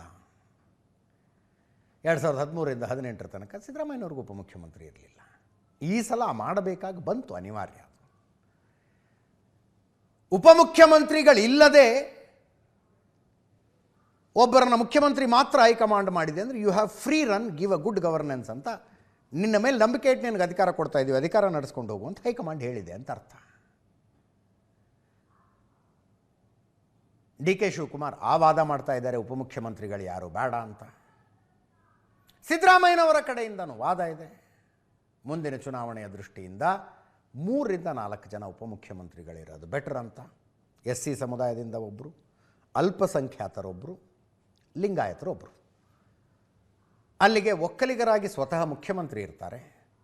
ಲಿಂಗಾಯತರು ಒಂದು ದೊಡ್ಡ ಕಮ್ಯುನಿಟಿ, ಮುಸ್ಲಿಂ ಒಂದು ದೊಡ್ಡ ಕಮ್ಯುನಿಟಿ, SC ಇನ್ನೊಂದು ದೊಡ್ಡ ಕಮ್ಯುನಿಟಿ. 3 ಜಾತಿಗಳನ್ನು ರಿಪ್ರೆಸೆಂಟ್ ಮಾಡುವುದಕ್ಕೆ 3 ಜನ ಉಪಮುಖ್ಯಮಂತ್ರಿಗಳು. ST ಕೂಡ ಅತಿ ದೊಡ್ಡ ಸಮುದಾಯವಾಗಿದೆ. ST ಸಮುದಾಯವನ್ನು KPCC ಅಧ್ಯಕ್ಷರಾಗಿ ಸತೀಶ್ ಜಾರಕಿಹೊಳಿ ಅವರು ಅದರ ಸಂಘಟನೆ ಮಾಡಲಿ ಅನ್ನುವ ರೀತಿಯಲ್ಲಿ ಲೆಕ್ಕಾಚಾರದಲ್ಲಿ ಇನ್ನೊಂದು ಬಣದವರಿದ್ದಾರೆ. ಅದರ ಚರ್ಚೆಗಳಾಗಬೇಕಾಗಿದೆ. DK ಶಿವಕುಮಾರ್ ಅವರಿಗೆ ಕಂಪ್ಲೀಟ್ಲಿ ಫ್ರೆಶ್ ಆದಂಥ ಹೊಸ ಮುಖಗಳಿರುವಂಥ ಒಂದು ಕ್ಯಾಬಿನೆಟ್ ಬೇಕಾಗಿದೆ. ಕ್ಯಾಬಿನೆಟ್ ರಚನೆಯಲ್ಲಿ ನನಗೆ ಫ್ರೀ ಹ್ಯಾಂಡ್ ಕೊಡಿ ಅನ್ನುವ ವಾದವನ್ನು ಅವರು ಮಂಡನೆ ಮಾಡ್ತಾ ಇದ್ದಾರೆ. ಕಂಪ್ಲೀಟ್ಲಿ ಫ್ರೆಶ್ ಅಂದರೆ ಎಲ್ಲರೂ ಫಸ್ಟ್ ಟೈಮ್ ಮಿನಿಸ್ಟರ್ ಮಾಡೋದವ್ರನ್ನೇ ಮಾಡಿಬಿಡ್ತೀವಿ ಅಂತ ಅನ್ನೋದಕ್ಕಾಗೋದಿಲ್ಲ. ಅಲ್ಲಿ ವಿಪಕ್ಷಗಳಿರ್ತವೆ, ಸದನದಲ್ಲಿ ಅದನ್ನು ಎದುರಿಸಬೇಕಾಗತ್ತೆ, ಆಡಳಿತದ ಅನುಭವನೂ ಮ್ಯಾಟರ್ ಆಗುತ್ತೆ. ಒಂದು ಫೈನ್ ರೇಷೋ ಮಾಡಬೇಕಾಗಿದೆ ಅವರಿಗೆ. ಒಂದು ಫ್ರೆಶ್ನೆಸ್ ಇದೆಯಪ್ಪ ಈ ಕ್ಯಾಬಿನೆಟ್ನಲ್ಲಿ ಅನ್ನಿಸುವಂಥ ಒಂದು relatively Young cabinet DK Shivakumar ಅವರಿಗೆ ತರಬೇಕಾಗಿದೆ. ಅದರ ಚರ್ಚೆಗೆ ಅನಿಸುತ್ತೆ ಅವರು ದಿಲ್ಲಿಗೆ ಹೋಗಿದ್ದಾರೆ. ದ್ವಾರಕಾನಾಥ ಗುರುಜಿ, DK ಶಿವಕುಮಾರ್ ಅವರು ದೈವ ಭಕ್ತರು. ಅವರ ದೈವಭಕ್ತಿಯಲ್ಲಿ ಅನ್ಕಾಂಪ್ರಮೈಸ್ಡ್ ದೈವಭಕ್ತರು. ನೋಡಿ, ದಿಲ್ಲಿಗೆ ಬರಕ್ಕೆ ಹೇಳಿದ್ದಾರೆ ಸಿದ್ದರಾಮಯ್ಯನವ್ರಿಗೆ ಅಂದ ತಕ್ಷಣ ಹೋಗಿ ನೊಣವಿನಕೆರೆ ಅಜ್ಜಯ್ಯನ ಪಾದುಕೆ ದರ್ಶನ ಮಾಡಿಕೊಂಡು ಬಂದರು. ಆವಾಗ DK ಶಿವಕುಮಾರ್ ಅವ್ರನ್ನ ಇನ್ನೂ ಬರಕ್ಕೆ ಹೇಳಿರಲಿಲ್ಲ. ಅವಾಗ ಹೇಳಿದ್ರು ಅವ್ರು, ನನ್ನ ಬರಕ್ಕೆ ಹೇಳಿಲ್ಲಪ್ಪ, ಕರೆದ್ರು ಹೋಗ್ತೀನಿ ಅಂತ. ಅದಾದ ಮೇಲೆ ಬರಕ್ಕೆ ಹೇಳಿದ್ರು ದೆಹಲಿಯಿಂದ, ನೀವು ಬಂದುಬಿಡಿ ಅಂತ. ಮತ್ತೆ ಹೋಗಿ ನೊಣವಿನಕೆರೆ ಅಜ್ಜಯ್ಯನ ಪಾದುಕೆ ದರ್ಶನ ಮಾಡಿಕೊಂಡು ಬಂದರು. ಪ್ರಮಾಣ ವಚನಕ್ಕಿಂತ ಮುಂಚೆ ನೊಣವಿನಕೆರೆಗೆ ಒಂದು ಸಲ ಹೋಗಿ ಬರ್ತಾರೆ ಅವರು. ಅವರು DCM ಆಗಿ ಪ್ರಮಾಣ ವಚನ ಸ್ವೀಕರಿಸಿದ್ದು ನೊಣವಿನಕೆರೆ ಅಜ್ಜಯ್ಯನ ಹೆಸರಿನಲ್ಲಿ. ಆ ಥರದ ದೈವಭಕ್ತಿ ಇದೆ. ಅವರು ದೇವಾನ ದೇವತೆಗಳಿಗೆ ನಡ್ಕೊಳ್ತಾರೆ. ದ್ವಾರಕಾನಾಥ್ ಗುರುಜಿ ಅವ್ರನ್ನ ಕೇಳಿಯೇ ಮುಹೂರ್ತ ಫಿಕ್ಸ್ ಮಾಡ್ಕೊಳ್ಳೋದವರು, ಮುಹೂರ್ತಗಳನ್ನೆಲ್ಲ ಇಟ್ಕೊಳ್ಳೋದವ್ರನ್ನ ಕೇಳಿ. ದ್ವಾರಕಾನಾಥ್ ಗುರೂಜಿ ಹೇಳಿದ್ದಾರೆ, ಇವತ್ತು ಇನ್ನು 8 ವರ್ಷ DK ಶಿವಕುಮಾರ್ ಅವ್ರನ್ನ ಅಲ್ಲಾಡಿಸೋದಕ್ಕಾಗೋದಿಲ್ಲ ಅಂದರು. ಅವರು ಯಾಕೋ ತಡ ಆಗ್ತಿದೆಯಲ್ಲ DK ಶಿವಕುಮಾರ್ CM ಆಗೋದು ಅಂತ ಕಳವಳ ಆಗಿತ್ತಂತೆ ದ್ವಾರಕಾನಾಥ್ ಗುರೂಜಿ ಅವ್ರಿಗೆ. ಇವರ ಲೆಕ್ಕಾಚಾರದ ಪ್ರಕಾರ ಜನವರಿಲೇ ಆಗಿಬಿಡ್ಬೇಕಾಗಿತ್ತು, ಯಾಕೋ ತಡ ಆಗ್ತಿದೆ ಅಂತ ಶೃಂಗೇರಿಗೆ ಹೋಗಿದ್ರಂತೆ ಪೂಜೆ ಮಾಡಿಸೋದಕ್ಕೆ. ಶೃಂಗೇರಿಯಲ್ಲಿ ಪೂಜೆ ನಡೀತಿದ್ದಾಗಲೇ ಡಿ ಕೆ ಶಿವಕುಮಾರ್ ಅವರು ಹೇಳಿದ್ರಂತೆ, ಆಯಿತು ಗುರುಗಳೇ, ನಿರ್ಧಾರ ಆಗಿದೆ ಅಂತ. ಕೇಳಿಸ್ಕೊಳ್ಳಿ. ಸುಮಾರು 35 ವರ್ಷಗಳಿಂದನೂ ಆಗ ಚಿಕ್ಕ ಹುಡುಗ ತುಂಬ ಅವನ ಮಗ. ಆಗಲೇ ಹೇಳಿದ್ದೀನಿ ಒಂಥ ಮುಖ್ಯಮಂತ್ರಿ ಆಗೇ ಆಗ್ತೀಯ, ಸಂದೇಹ ಬೇಡ ಅಂತೇಳಿ. ಅದು ಇವತ್ತು ದೇವರ ದಯೆಯಿಂದ ಸತ್ಯವಾಗಿದೆ ಅಂತ ಹೇಳಬೇಕು. ನಾನು ಇನ್ನೂ ನನ್ನ ಸಂಪರ್ಕದಲ್ಲಿದ್ದಾರೆ, ನಾನು ಇನ್ನೂ ಅವ್ರು ಸಿಕ್ಕಿಲ್ಲ. ನಾನು ಶೃಂಗೇರಿ ಪ್ರಾರ್ಥನೆಗೆ ಹೋಗಿದ್ದೆ, ಯಾಕೋ ನಿಧಾನ ಆಗ್ತಾಯಿತ್ತಲ್ಲ ಅಂಥೇಳಿ ಅವನವ್ರು ಪ್ರಾರ್ಥನೆ ಮಾಡಿ ಬರೋಣ, ನಮ್ಮ ಹುಡುಗ ಆಗಬೇಕು ಅಂಥೇಳಿ ಪ್ರಾರ್ಥನೆಗೋಸ್ಕರ ಹೋಗಿದ್ದೆ. ಅಲ್ಲಿ ನಾನು ಪ್ರಾರ್ಥನೆ ಆದ ಕೂಡಲೇ ಅವರೇ ಫೋನ್ ಬಂತು ಆಗಿದೆ ಅಂಥೇಳಿ. ಇನ್ನು ಮುಂದೆ ನಾನು ಬೆಂಗಳೂರು ಮುಟ್ಟಿ ಅವರು ಏರ್ಪೋರ್ಟಿಗೆ ಬರ್ತಾರೆ, ಅಲ್ಲಿ ನೋಡಿ ಕೂತು ಮಾತಾಡಿ ಮುಹೂರ್ತನ ಇಡಬೇಕು. ಅಂದರೆ ನನ್ನಂದಾಜಲ್ಲಿ ಸೋಮವಾರದೊಳಗೆ ಖಂಡಿತವಾಗಲೂ ಅದು ಪರಗ್ರಹ ಮಾಡ್ತಾರೆ. ಇನ್ನೂ ಬೇಗ ಆಗಬೇಕಾಗಿತ್ತು, ನ್ಯಾಯವಾಗಿ ಹೋದ ವರ್ಷ ಆಗಬೇಕಾಗಿತ್ತು. ನಿಧಾನ ಆಗಿದೆ, ಕಾರಣ ಗೊತ್ತಿಲ್ಲ, ದೇವರೊಬ್ಬನಿಗೆ ಗೊತ್ತು. ಹೀಗಾಗಿ ಅವರು ಸಂತೋಷ ಇದೆ. ಆರು ಇವತ್ತಲ್ಲಿ ದೊಡ್ಡ ಜವಾಬ್ದಾರಿ ತೊಗೊಂಡಿದ್ದಾರೆ. ಬರೀ ಮುಖ್ಯಮಂತ್ರಿ ಜವಾಬ್ದಾರಿ ಒಂದೇ ಇಲ್ಲ, ಪಕ್ಷವನ್ನು ನಡೆಸಿ ಪಕ್ಷವನ್ನು ಚುನಾವಣೆ ಗೆಲ್ಲಿಸ್ತಿರ್ತಕ್ಕಂಥ ದೊಡ್ಡ ಜವಾಬ್ದಾರಿ ಹೊತ್ತುಕೊಂಡಿದ್ದಾರೆ. ಅದನ್ನು ದೇವರು ನಿಭಾಯಿಸೋಕ್ಕೆ ಶಕ್ತಿ ಕೊಡಲಿ ಅಂತ ನಾನು ಪ್ರಾರ್ಥನೆ ಮಾಡ್ತೀನಿ. ಯಾರೂ ಅನುಮಾನ ಮಾಡೋದೇ ಬೇಡ. ಈ ರಾಜ್ಯಕ್ಕೆ ಒಳ್ಳೆ ಆಡಳಿತ ಕೊಡ್ತಾನೆ, ಒಳ್ಳೆ ಮುಖ್ಯಮಂತ್ರಿ ಆಗ್ತಾನೆ. ಅವನ ಬ್ರ್ಯಾಂಡಿಂಗ್ ಮನುಷ್ಯನೇ ಇಲ್ಲ, ಅವನದೇ ಒಂದು ಬ್ರ್ಯಾಂಡ್, ಶಿವಕುಮಾರ್ ಬ್ರ್ಯಾಂಡ್ ಅಂತಾನೆ ಹೆಸರು. ಅವನು ಈಗ ಅತ್ಯಂತ ಒಳ್ಳೆಯ ಸಮಯ ಯಾರಿಗೆ, ನಮ್ಮ ಶಿವಕುಮಾರ್ಗೆ. ಗುರು ಮಿಥುನರಿದ್ದಾನೆ, ಗುರು ಕಟಕರಾಶಿಗೆ ಗುರು ಬಂದರೂ ಕೂಡ ಅತ್ಯಂತ ಒಳ್ಳೆಯ ಸಮಯ ಅವನಿಗೆ. ಒಳ್ಳೆಯ ಸಮಯ ಆರಂಭ ಆಗಿದೆ. ಆದರೆ ಇಷ್ಟು ಕಾಲ ನಮ್ಮ ಸಿದ್ದರಾಮಯ್ಯನವರು ಈಗ ಇದ್ದಿದ್ದು ವೃಶ್ಚಿಕದಲ್ಲೇ, ಇನ್ನೂ ಗುರು ಬಲನೂ ಇಲ್ಲ, ಅದಕ್ಕೆ ಶನಿ ಬಲವೂ ಇಲ್ಲ, ಪಂಚಬಲ ಶನಿ ಇದ್ದಾನೆ. ಅದು ಆ ಕಾಲ ಯಾರನ್ನೂ ಕೇಳಿ ಬರಲ್ಲ. ಯಾವುದು ಆರಂಭ ಆಗುತ್ತೆ ಅಂತ್ಯ ಒಳ್ಳೆಗೊಳ್ಳುತ್ತದೆ. ಆರಂಭ ಅಂತ ಪರಮಾತ್ಮನ ಕೈಲಿದೆ. ಅಷ್ಟೇ ಬಹುತೇಕ ಅವರ ರಾಜಯೋಗ, ಈ ರಾಜ್ಯಕ್ಕೆ ಅವರ ಸೇವೆ ಇಲ್ಲಿ ಮುಗಿದಿರಬಹುದು ಅಂತ ನನಗೆ ಅನಿಸುತ್ತಾನೆ. ಏನಾಗಿ ನನ್ನ ಪ್ರಕಾರವಾಗಿ ಬಹುತೇಕ ಅವನನ್ನು ಯಾರು ಅಲ್ಲಾಡಿಸ್ಬೇಕಾದ್ರೂ ಇನ್ನು 8 ವರ್ಷ ಆದಮೇಲೆ ಇಲ್ಲಿಂದ ಅಷ್ಟೇ. ಅಲ್ಲಿವರೆಗೂ ಅವನು ಕೂತಿರ್ತಾನೆ, ಚುನಾವಣೆ ಗೆದ್ದು ಬರ್ತಾನೆ, ಯಾವ ಅನುಮಾನ ಇಲ್ಲ. ಡಿ ಕೆ ಶಿವಕುಮಾರ್ ಅಂದರೆ ಅವರ ರಾಜಕಾರಣವನ್ನು ಅದರ ಸಾರಾಂಶ ಅಂತ ಏನಾದ್ರು ಹೇಳಿ ಅಂದರೆ ನನಗನ್ಸೋದು patience. I will wait for my time. ಅಲ್ಲಿಯ ತನಕ ನಿರಂತರ ಪರಿಶ್ರಮ ಹಾಕ್ತಾ ಇರ್ತೀನಿ, ಪರಿಶ್ರಮ ಮಾಡ್ತಾ ಇರ್ತೀನಿ, ಎಲ್ಲ ಫೈಟ್ಗಳನ್ನು ಹೆಡ್ ಆನ್ ಮಾಡ್ತೀನಿ ಅನ್ನುವ ಥರದ ಕ್ಯಾರೆಕ್ಟರ್ ಡಿ ಕೆ ಶಿವಕುಮಾರ್ ಅವ್ರದ್ದು. ತುಂಬ ಸಣ್ಣ ವಯಸ್ಸಿನಲ್ಲಿ NSUIನ ಮೂಲಕ ರಾಜಕಾರಣವನ್ನು ಶುರು ಮಾಡಿದವರು 1981. 1985 ದೇವೇಗೌಡರ ವಿರುದ್ಧ ನಾಮಿನೇಷನ್ ಮಾಡಿ ಸೋತಾಗ ಡಿ ಕೆ ಶಿವಕುಮಾರ್ ಅವರ ವಯಸ್ಸು ಎಷ್ಟು ರೀ? 23 ವರ್ಷ ವಯಸ್ಸು ಅವರಿಗೆ. 1987 ಜಿಲ್ಲಾ ಪಂಚಾಯತ್ ಸದಸ್ಯರಾದರು ಬೆಂಗಳೂರು ಗ್ರಾಮೀಣ ಜಿಲ್ಲೆಗೆ. 27ನೇ ವಯಸ್ಸಿಗೆ ಕಾಂಗ್ರೆಸ್ ಟಿಕೆಟ್ ತಗೊಂಡ್ರವರು 1989ರಲ್ಲಿ. 27ನೇ ವಯಸ್ಸಿಗೆ ಕಾಂಗ್ರೆಸ್ ಟಿಕೆಟ್ಟು ಸಾತನೂರಿನಿಂದ MLA ಆಗಿ ಬಂದರು. 4 ಸಲ ಸಾತನೂರಿನಿಂದ ಗೆದ್ದಿದ್ದವರು. ಬಂಗಾರಪ್ಪ ಸಚಿವ ಸಂಪುಟದಲ್ಲಿ ಬಂದೀಖಾನೆ ಖಾತೆಯ ಸಚಿವರು. 94ರಲ್ಲಿ ಒಂದು ಸಲ ಟಿಕೆಟ್ ಮಿಸ್ ಆಯಿತು, ಪಕ್ಷೇತರರಾಗಿ ನಿಂತ್ಕೊಂಡು ಗೆದ್ದರು. 99 ಸಾತನೂರು ಕ್ಷೇತ್ರದಿಂದ ಕಾಂಗ್ರೆಸ್ನಿಂದ ಸ್ಪರ್ಧಿಸಿ ಗೆದ್ದರು. SM ಕೃಷ್ಣ ಸಚಿವ ಸಂಪುಟದಲ್ಲಿ ಮಿನಿಸ್ಟರ್ ಆದರು, ಸಹಕಾರ ಮತ್ತು ನಗರಾಭಿವೃದ್ಧಿ. ಅಲ್ಲಿ ಮಂತ್ರಿಗಿರಿಯನ್ನು ಪಡೆದಿದ್ದನ್ನು ಬೆಳಗಾವಿಯಲ್ಲಿ ಹೇಳುವಾಗ ಇದೇ ದ್ವಾರಕಾನಾಥ್ ಗುರೂಜಿ ಹೇಳಿದ್ರಂತೆ, SM ಕೃಷ್ಣ ಅವರು ಗೆದ್ದಿದ್ದಾರೆ, ಕಾಂಗ್ರೆಸ್ ಗೆದ್ದಿದೆ, ಸಚಿವ ಸಂಪುಟ ರಚನೆ ಆಗ್ತಾ ಇದೆ, ಬಟ್ ನನ್ನ ಹೆಸರೇ ಇಲ್ಲ ಗುರೂಜಿ, ಏನು ಮಾಡಲಿ? ಸಚಿವ ಸಂಪುಟದ ಪಟ್ಟಿಯಲ್ಲಿ, ಮಿನಿಸ್ಟರ್ ಪಟ್ಟಿಯಲ್ಲಿ ನನ್ನ ಹೆಸರೇ ಇಲ್ಲ, ಏನು ಮಾಡಲಿ? ಅಂದರೆ ಇದೇ ದ್ವಾರಕಾನಾಥ್ ಗುರೂಜಿ ಈಗ ಮಾತಾಡಿದ್ರಲ್ಲ, ಇವರೇ ಹೇಳಿದ್ದಂತೆ, ಒದ್ದು ತಗೋಬೇಕು ಅಧಿಕಾರನ ಅಂತ. ಹೋಗಿ SM ಕೃಷ್ಣ ಅವ್ರ ಮನೆ ಬಾಗಿಲನ್ನು ಓದ್ಬಿಟ್ಟೆ ನಾನು ಅಂತ ಬೆಳಗಾವಿ ಅಧಿವೇಶನದಲ್ಲಿ ಹೇಳಿದರು. ಪಕ್ಕದಲ್ಲಿ ನಿಂತ್ಕೊಂಡು TB ಜಯಚಂದ್ರ ಗಡಗಡ ಗಡಗಡ ನಡಗುತ್ತಿದ್ರಂತೆ. ಡಿ ಕೆ ಶಿವಕುಮಾರ್ ಅವರ ಬಿಹೇವಿಯರ್ ನೋಡಿ. ಆಗ ಮಂತ್ರಿ ಆಗಿದ್ದವರು ಸಹಕಾರ ಸಚಿವರಾಗಿತ್ತು, ಸಹಕಾರ ಮತ್ತು ನಗರಾಭಿವೃದ್ಧಿ. 2008 2023 ಕ್ಷೇತ್ರ ಪುನರ್ವಿಂಗಡಣೆ ಆಯಿತು. ಕನಕಪುರ ಕ್ಷೇತ್ರಕ್ಕೆ ಹೋದರು, ಅಲ್ಲಿ ಗೆದ್ದರು. 2010 KPCC ಕಾರ್ಯಾಧ್ಯಕ್ಷರಾಗಿದ್ದು. 2013ರಲ್ಲಿ ಕಾಂಗ್ರೆಸ್ ಸರ್ಕಾರ ಬಂತು, ಸಿದ್ದರಾಮಯ್ಯನವರು ಕಂಫರ್ಟಬಲ್ ಗೆಲುವಾಗಿತ್ತು. ಬಟ್ ಡಿ ಕೆ ಶಿವಕುಮಾರ್ ಅವರಿಗೆ ಕ್ಯಾಬಿನೆಟಿಗೆ ಬರೋದಷ್ಟು ಸುಲಭ ಆಗಿರಲಿಲ್ಲ. ಹಂಗೂ ಹಿಂಗೂ ಸರ್ಕಸ್ ಮಾಡಿ ಕ್ಯಾಬಿನೆಟಿಗೆ ಬಂದರು, ಇಂಧನ ಸಚಿವರಾದರು. 2018 ಮೈತ್ರಿ ಸರ್ಕಾರ ಬಂತು, ಕುಮಾರಸ್ವಾಮಿ ಅವರು ಮುಖ್ಯಮಂತ್ರಿ. ಕುಮಾರಸ್ವಾಮಿ ಅವರ ಕ್ಯಾಬಿನೆಟ್ನಲ್ಲಿ ಡಿ ಕೆ ಶಿವಕುಮಾರ್ ನೀರಾವರಿ ಸಚಿವರು. I will wait for my term ಅನ್ನೋದಿದೆಯಲ್ಲ, ಅದರ ಜೊತೆಗೆ ಇನ್ನೊಂದಿದೆ, ಯಾರ್ಯಾರ್ದು ಕ್ಲೇಮ್ ಇದೆ ನೀವು ಮುಗಿಸ್ಕೊಂಬಿಡ್ರಿ ಅಂದ್ರೆ ಅವರು. ಮುಖ್ಯಮಂತ್ರಿ ಆಗುವ ಕ್ಲೇಮ್ ಯಾರ್ಯಾರ್ದು ಇದೆಯಲ್ಲ ನೀವು ಮುಗಿಸ್ಕೊಂಬಿಡ್ರಿ ಅಂತ. 2018 ಕಾಂಗ್ರೆಸ್ಸಿನ ಸೋಲು ತುಂಬ ಅನಿರೀಕ್ಷಿತವಾಗಿತ್ತು. JDS ಜೊತೆಗೆ ಮೈತ್ರಿ ಮಾಡ್ಕೋಬೇಕು ಅನ್ನೋದು ರಾಜ್ಯದ ನಾಯಕರುಗಳ ನಿರ್ಧಾರವೇ ಆಗಿರಲಿಲ್ಲ. ಗುಲಾಂ ನಬಿ ಆಜಾದ್ ಸೀದಾ ಹೋಗಿ ದೇವೇಗೌಡರ ಮನೆ ಕೂತ್ಕೊಂಡ್ಬಿಟ್ರು. ಇನ್ನೂ ರಿಸಲ್ಟ್ ಪೂರ್ತಿ ಬಂದಿಲ್ಲ. Single largest party BJP ಇತ್ತವಾಗ. ಕೋಮುವಾದಿ ಪಕ್ಷವನ್ನು ದೂರ ಇಡೋದಕ್ಕೆ ನಾವು ನೀವು ಬೆಂಬಲ ಕೊಡ್ತೀವಿ, ಕುಮಾರಸ್ವಾಮಿನ CM ಮಾಡ್ತೀವಿ, ನಮ್ಮದೇ 2ನೇ ಅತಿ ದೊಡ್ಡ ಪಕ್ಷವಾದರೂ ಪರವಾಗಿಲ್ಲ, ನೀವು ಅಧಿಕಾರ ನಡೆಸಿ ಅಂತ ಹೇಳಿ ಮೈತ್ರಿ ಸರ್ಕಾರ ಆಗ್ಬಿಡ್ತು. ನೋಡಿ, ಡಿ ಕೆ ಶಿವಕುಮಾರ್, ಕುಮಾರಸ್ವಾಮಿ ಎಣ್ಣೆ ಸಿಗಕಾಯಿರಿ, ಒಬ್ಬರ ಮುಖ ನೋಡಿದ್ರೆ ಒಬ್ಬರಿಗೆ ಬರೋದಿಲ್ಲ. ಡಿ ಕೆ ಶಿವಕುಮಾರ್ ಏನಂದರು, ನನ್ನ ಹೈಕಮಾಂಡನ ನಿರ್ಧಾರ, ಇವ್ರ ಜೊತೆಗೆ ಸೇರ್ಕೊಂಡು ಸರ್ಕಾರ ಮಾಡಿ ಅಂದಿದ್ದಾರೆ, ನಾನು ಸರ್ಕಾರ ಮಾಡ್ತೀನಪ್ಪ ಇವ್ರ ಜೊತೆಗೆ ಸೇರ್ಕೊಂಡು. ಜೋಡೆತ್ತುಗಳು ಅಂತ ಆಗ್ಬಿಟ್ರಿ ಇವರು. ಕುಮಾರಸ್ವಾಮಿ, ಡಿ ಕೆ ಶಿವಕುಮಾರ್ ಜೋಡೆತ್ತು. ಕುಮಾರಸ್ವಾಮಿ ಸರ್ಕಾರ ಬೀಳಿಸುವುದಕ್ಕೆ ಕಾಂಗ್ರೆಸ್ಸು JDSನ ಕೆಲವು ಶಾಸಕರುಗಳು ಹೋಗಿ ಮುಂಬೈನಲ್ಲಿ ಕೂತ್ಕೊಂಡ್ರೆ, ಡಿ ಕೆ ಶಿವಕುಮಾರು ಮುಂಬೈಗೆ ಹೋಗಿ ಅವರು ಇದ್ದ ಹೋಟೆಲಿನ ಎದುರಿಗೆ ಫುಟ್ಪಾತ್ ಮೇಲೆ ಕೂತ್ಕೊಂಡ್ಬಿಟ್ರು. ಬನ್ನಿ ನೀವು ಸರ್ಕಾರ ಉಳಿಸ್ಬೇಕಾಗಿದೆ ನಾವು ಅಂತ. ಇದನ್ನ ಯಾಕ್ರಿ ಮಾಡ್ತಿದ್ದೀರಿ ಅಂದ್ರೆ, ನಾನು ಕಾಂಗ್ರೆಸ್ ಮನುಷ್ಯ, ಹೈಕಮಾಂಡಿನ ಆದೇಶ ಆಗಿದೆ ನನಗೆ ಅಂದರು. ಹೈಕಮಾಂಡಿನ ಆದೇಶ ಪಾಲಿಸ್ತಾ ಇದ್ದೀನಿ. ಒಂದು ಕಡೆ ಆ ಶಾಸಕರುಗಳನ್ನು ಸಿದ್ದರಾಮಯ್ಯನವರೇ ಅಲ್ಲಿಗೆ ಕಳಿಸಿದ್ದಾರೆ ಅನ್ನುವ ಚರ್ಚೆಯ ಮಧ್ಯದಲ್ಲಿ ಡಿ ಕೆ ಶಿವಕುಮಾರ್ ಹೋಗಿ ಹೋಟೆಲಿನ ಎದುರುಗಡೆ ಫುಟ್ಪಾತ್ ಮೇಲೆ ಕೂತ್ಕೊಂಡ್ರು.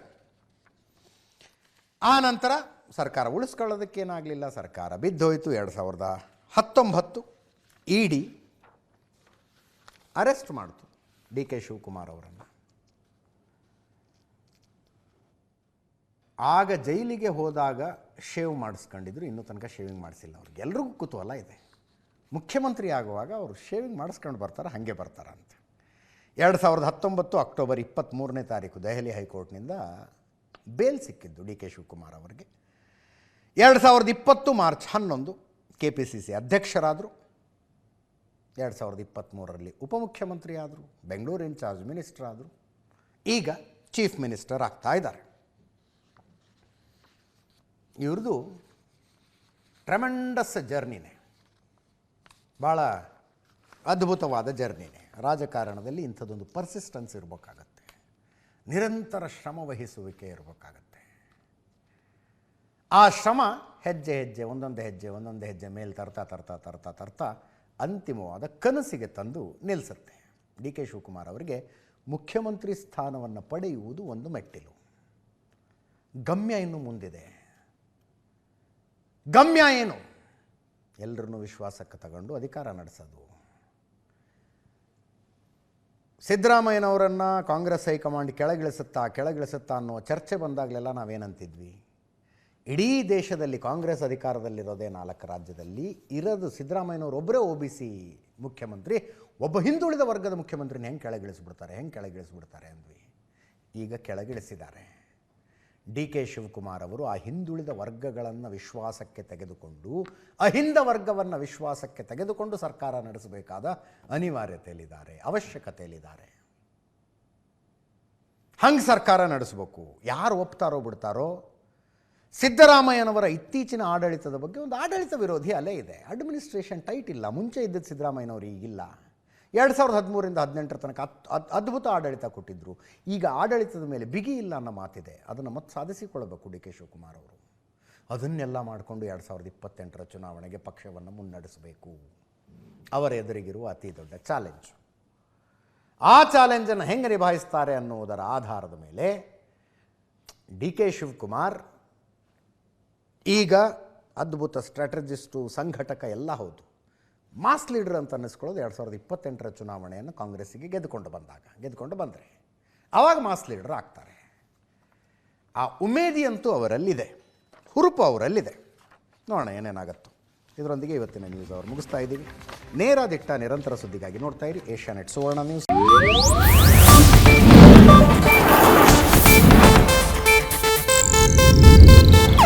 ಇದು ಏಷ್ಯಾನೆಟ್ ನ್ಯೂಸ್ ನೆಟ್ವರ್ಕ್ ಪ್ರಸ್ತುತಿ.